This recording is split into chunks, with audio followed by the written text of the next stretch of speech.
सिर टेक देना चाहिए।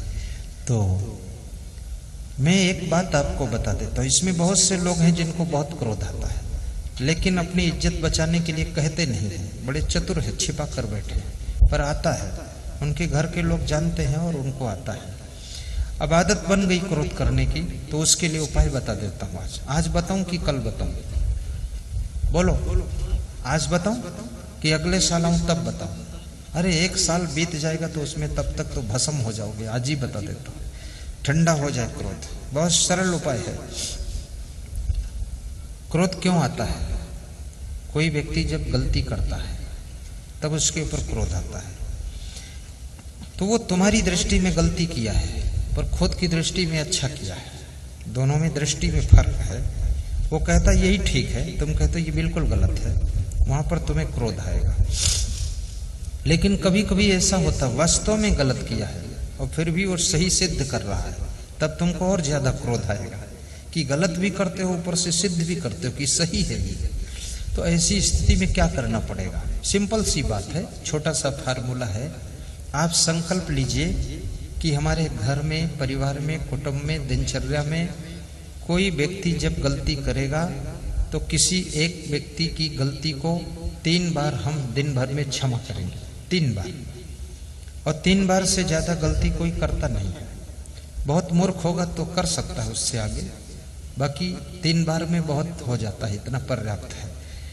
3 बार उसकी गलती को हम क्षमा करेंगे। चौथी बार करेगा तो उसको हम गौर से देखेंगे। 5वीं बार गलती करेगा जब, तब उसको समझाएंगे। 6ठी बार करेगा तब डांटेंगे, और 7वीं बार फिर अगर करता है एक दिन में गलती, तो फिर उससे क्षमा मांग लेंगे कि ये मूर्ख अब नहीं सुधरेगा, अब ये गलती करता ही रहेगा। और 3 बार अगर गलती क्षमा करने की आपकी आदत बन गई, तो कहीं आपकी पत्नी के हाथ से कांच का प्याला गिरेगा, कहीं आपके बेटे के हाथ से टीवी गिरेगा, फूट जाएगा, कभी आपके बेटे के हाथ से मोटरसाइकिल लुढ़क जाएगी, उसका स्टीयरिंग कुछ गड़बड़ हो जाएगा। ये छोटी छोटी गलतियां, कहीं भोजन की थाल किसी के हाथ से गिर जाएगी। मैं दिल्ली में एक महात्मा के कार्यक्रम में गया, बड़ी अप टू डेट व्यवस्था थी।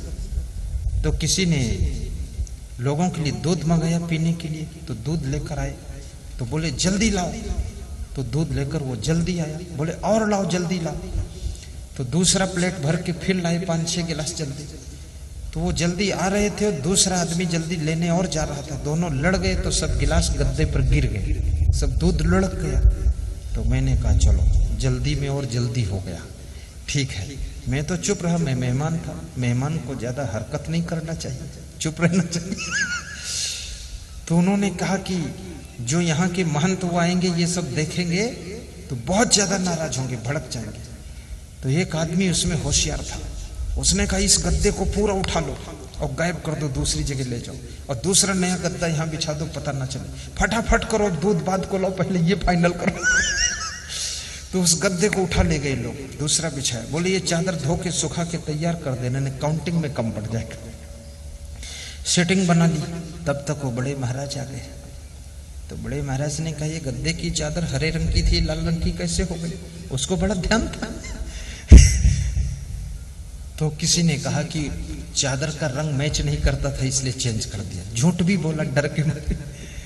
तो बड़े महाराज ने कहा कि कोई बात नहीं, अगर कुछ गड़बड़ भी हुआ होगा तो कोई बात नहीं, 1 बार की गलती क्षमा, दूसरी बार की क्षमा, तीसरी बार की क्षमा, चौथी बार समझाया जाता है। तो 3 बार तुम अपनी पत्नी को क्षमा करो, 3 बार बेटे को क्षमा करो, 3 बार अपनी बेटी को क्षमा करो, 3 बार बहू को क्षमा करो, 3 बार अपने पिताजी को भी क्षमा करो। याद रखना, ये 3 बार क्षमा करने की अगर आदत आपने बना ली तो आपके अंदर क्रोध उठने का मौका ही नहीं आएगा और अपने आप को कंट्रोल कर लोगे। फिर जो शांति आपको मिलेगी वह शांति जिंदगी में कभी आपने अनुभव नहीं किया होगा।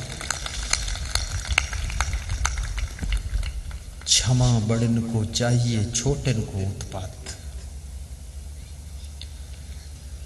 फिर दूसरा तरीका, आप ये भी विचार कीजिए कि हम इस उम्र में थे तो हमसे कितनी गलतियां होती थी। जरा आप उस उम्र में वापस लौट जाइए। दिवाली के समय घर की सफाई चल रही थी, बाप के हाथ में मार्कशीट मिली अलमारी से, उस मार्कशीट में लिखा हुआ था फेल। तो बाप ने बेटे को बुलाया, एक थप्पड़ जोर से मारा और कहा मूर्ख फेल हो गया, लाखों रुपया तेरी पढ़ाई में खर्च हुआ, तू फेल है। तो उसने कहा पिताजी जरा गौर से देख लो, मार्कशीट में नाम पढ़ो किसका लिखा है। तो नाम पढ़ा तो खुद का ही नाम था, उन्हीं की मार्कशीट थे। बोले पापा तुम फेल हुई हो, तुम्हारी मार्कशीट है, ये मेरी मार्कशीट तो मेरे कमरे में रखी है।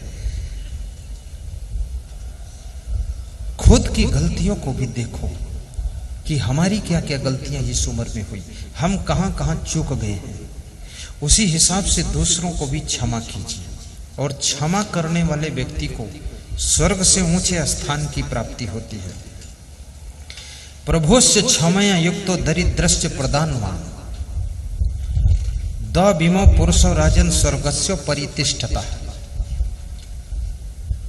धृतराष्ट्र विदुर जी से पूछते हैं, हे विदुर, वे कौन से लोग हैं जिनको स्वर्ग से ऊंचे स्थान प्राप्त होता है। विदुर कहते हैं कि राजन, एक तो वे लोग जो बलवान हैं, बुद्धिमान हैं, धनवान हैं, गुणवान हैं, महान हैं, जन बल है, धन बल है, मनोबल है, बुद्धि बल है, सब बल है, तन बल है, लेकिन फिर भी गलती करने वाले कमजोर से कमजोर व्यक्ति को भी क्षमा कर देते हैं, हंसते हंसते माफ कर देते हैं, उनको स्वर्ग से भी ऊंचे स्थान की प्राप्ति होती है।